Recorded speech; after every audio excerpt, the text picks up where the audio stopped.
Welcome to the deep dive. Today we're tackling a really big topic, faith. hmm It's something that touches so many lives. Exactly. But we're looking at it maybe a bit differently today. Not as, just a blind leap. Right. The sources we've been looking at connect it really strongly to humility. Yeah, and how that combination, humility and faith, can lead to something like, well, spiritual certainty. It's a fascinating angle, especially looking through the Christian framework presented in these materials. So, our mission, let's say, for this deep dive is to unpack that, how humility is sort of the foundation. The bedrock. And then exploring faith not just as belief, but as a kind of informed understanding. Right. And finally, how that understanding that faith might give us a sense of grounding, even when things feel uncertain. Which they often do. Let's be honest, yeah.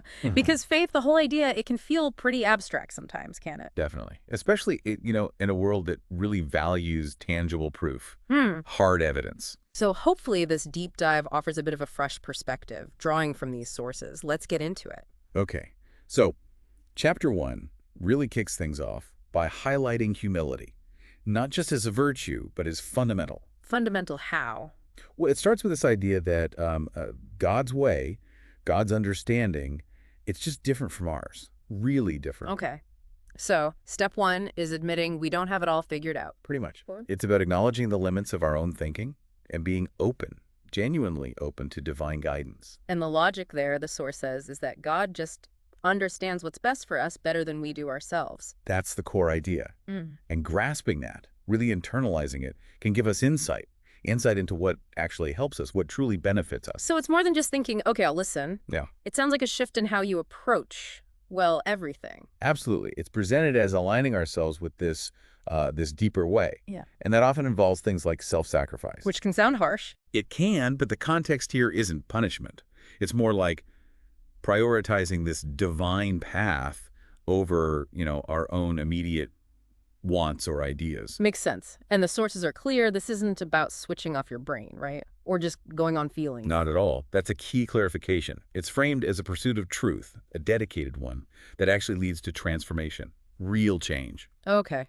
And they use an example, don't they? Moses. Yes, Moses is a central example, described as very meek. Meek. Which often sounds weak, but that's not the meaning here. No, the source clarifies it means humility, deep humility.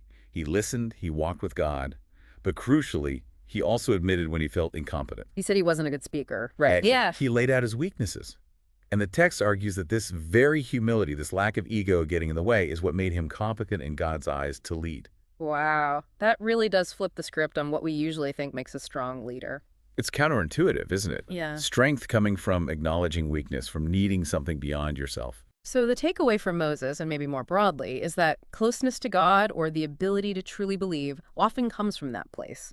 From recognizing limits, being willing to sacrifice ego. Precisely. It's not about personal power or intellect in the usual sense. It's about that willingness to yield. So let's connect the dots then. Humility lets you understand God's way, or at least be open to it. And that understanding builds confidence, trust, which is faith. That's the connection Chapter 1 makes. Humility opens the door, knowledge builds the structure, and that structure is faith leading to trust. Okay, got it. Humility as the entry point. So chapter 2 then builds on this, taking us deeper into what faith is, moving beyond just basic trust. Yeah, Chapter 2 adds more layers. It references Paul describing faith as the confidence and assurance of our hope. Confidence and assurance still sounds a bit abstract, maybe. It can, which is why the analogy they use is so helpful, the one about a mother's love. Ah, right. I found that really clarifying, the idea that your belief in your mother's love isn't just there, it grows. Exactly. Through repeated experiences, little things, big things, over years. Yeah, and that builds trust, so much trust that even when you don't get why she's doing something, you still obey or follow her lead because of that history. Perfect. And the chapter draws a direct parallel. Faith in God grows similarly. Through experience, through interaction. It's not blind. So those experiences act like proof, evidence. In a way, yes, they serve as evidence that builds trust, ideally leading to what the text calls infinite trust. Okay. And then Abraham comes in as the big example here. Right. And importantly, he's not shown as perfect. He had flaws, doubts. But it was his belief, his act of believing God that mattered. That's the point. It was counted as righteousness. Think about the promised son when he and Sarah were way past childbearing age. Seemed impossible, and it took 25 years, didn't it? A long time to hold on to belief. His obedience, despite the odds, really highlights faith in action. And then the ultimate test comes, sacrificing Isaac. Yeah. And the chapter stresses that Abraham's action wasn't based on how he felt in that moment, that terrible moment. But on what? On his history with God, on all those past experiences that had built that deep, profound trust. So faith is really tested, really revealed. When things seem illogical or impossible, that's when belief and obedience show their true colors. That's the idea. And linking back again, it requires humility, right? To believe in God in the first place, you have to humble yourself, be willing to learn about him. So it's a cycle. Humility allows learning and experience build confidence. Which fosters faith, leading to trust and obedience, even when it's hard. It's a dynamic process. Okay, that makes sense. So humility opens the door, experience builds the house of faith. Now, chapter 3, that gets into how we live in that house, how faith works day to day and leads to this spiritual certainty. Exactly. Chapter 3 looks at faith in action, applied faith, and its results. It uses Paul's examples, again, people who demonstrated faith and what happened because of it. And what was the common thread? What made their faith distinctive? The key thing seemed to be their realization, or maybe participation in, God's bigger plan, even if they didn't see the whole picture. Like with Abraham again, the Isaac story comes back. It does. But this time, the focus is on how Abraham's understanding of God, powerful promise-keeping, shaped his actions and even his words when he said God will provide. He didn't know how, but he believed that God would. Right. And the source suggests that, in saying that, rooted in his faith, he was unknowingly pointing towards Christ, bearing witness beyond his immediate understanding. Wow. And there's that point about resurrection, too. Yeah, that's fascinating. Abraham reasoned, based purely on his trust in God's power and promises, that God could raise Isaac from the dead, even though he'd never seen anything like it. That shows a spiritual understanding, a logic based on faith that went beyond physical evidence. Precisely. Because his faith was anchored solely in God, not in his own ability to figure it all out, it guided him correctly. He didn't need the full map. The chapter mentions others too, right? Jesus himself facing tests.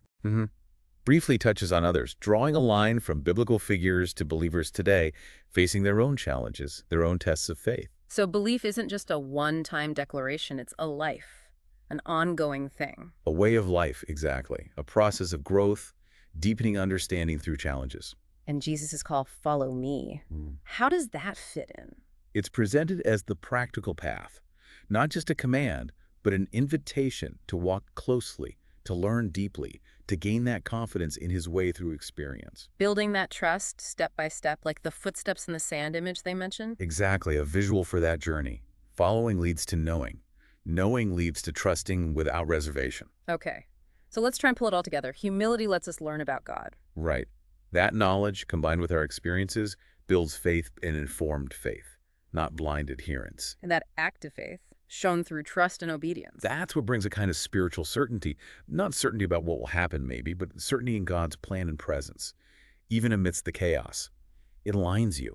It gives you a grounding. Right. Okay, so stepping back from this deep dive, the big picture seems to be that faith, seen this way, isn't irrational at all. No, quite the opposite in this view. Yeah. It starts with humility, that recognition of, I don't know everything. And it grows through understanding, through experience, and it's lived out actively. It's a step forward, not a leap into darkness. Well put.